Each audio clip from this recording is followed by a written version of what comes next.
had to pay a half shekel coin towards the temple tax. And there were money changers in the temple.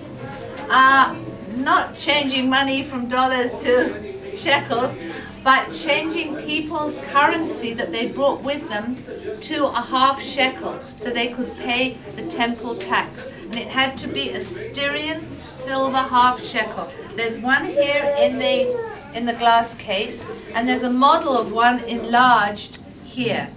Now the main periods that we're interested here, of course, is the Second Temple period, the time of King Herod, when this was a magnet for pilgrims from all over the land of Israel.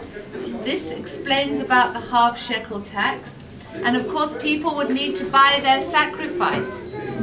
If you were a woman who'd given birth, you sacrificed 2 doves. And down here is a replica of a panel advertising the sale of doves. There was a big industry in birds in the Jerusalem area. This shop had outside it a little sign. It says sacrifice, and there's a picture of 2 little birds on it. So a woman would sacrifice 2 doves, and it could be a sheep or a goat if it was an ordinary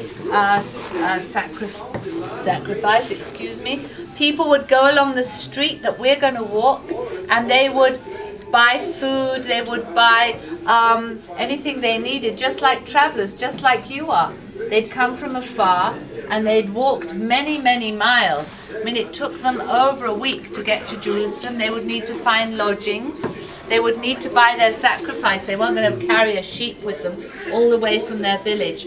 So this little exhibition here describes some of this commercial activity that went on around the temple. The streets around were full of noise and bustle, and the person would then have to go to a mikveh and to prepare himself, purify himself in the bath there, the purification bath, before going up onto the Temple Mount.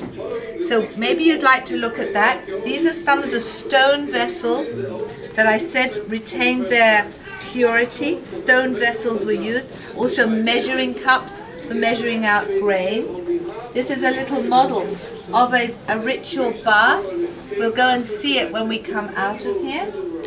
And I think we should start to move down and take up our places in the film place down below.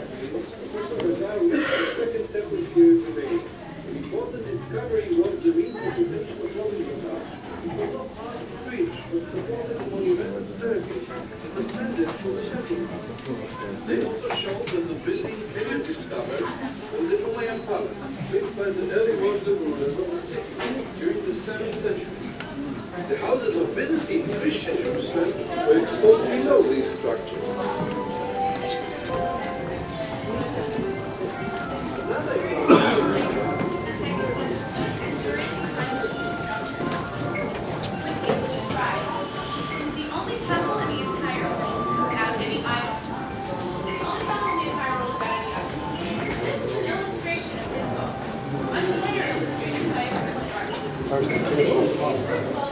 Another